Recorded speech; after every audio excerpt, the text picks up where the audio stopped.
Hi అండి. ఈరోజు పిల్లలైతే స్కూల్కి వెళ్ళేటప్పటికి కిచెన్ ఇలా ఉంది.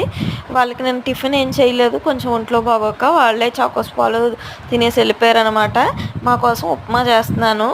నేను చెప్పాను కదా లాస్ట్ వీడియోలో, బట్టలు ఆరబెట్టుకోవడానికి ఇండివిజువల్ బిల్డింగ్ ఉంటే బాగుండు, మేడ మీదకి వెళ్ళడానికి అనుకునేదాన్ని నేను. మేము అప్పుడు అపార్ట్మెంట్లో ఉండేవాళ్ళం అనమాట. పిల్లల్ని కిందకు కూడా పంపించేదాన్ని కాదు, ఆడుకోవడానికి ఉండేది కాదు అక్కడ. సో పిల్లల్ని కిందకి పంపించేదాన్ని కాదు, వాళ్ళకేమో జైల్లో పెట్టినట్టు ఉండేది. ఈ ఇంట్లోకి వచ్చిన తర్వాత అయితే మేడ మీద బట్టలు ఆరేసుకోవడానికి అసలు ఒక కర్ర కానీ ఒక మేక్ కానీ ఏమీ లేదని బాబు. కింద ఆరేసుకోవాలి కానీ కింద ఆరేయడం నాకు ఇష్టం లేదు. అందుకే బయట తాళ్ళు కట్టాను అనమాట. పిల్లలు కూడా బాగా ఆడుకుంటున్నారు ఇక్కడికి వచ్చిన తర్వాత. ఆ ఎదర్ రోడ్లోనే 2-3 ఇళ్ళు ఉంటాయి. పెద్దగా రష్ ఏమి ఉండదు, ఆ రోడ్లోకి వెళ్ళి ఆడుకుంటారు. ఇదిగోండి ఉప్మా అయితే రెడీ అయిపోయింది. కరెక్ట్గా మా ఇద్దరికే చేశాను క్వాంటిటీ. సో కరెక్ట్గా సరిపోయింది ఇద్దరికి. Thank you for watching.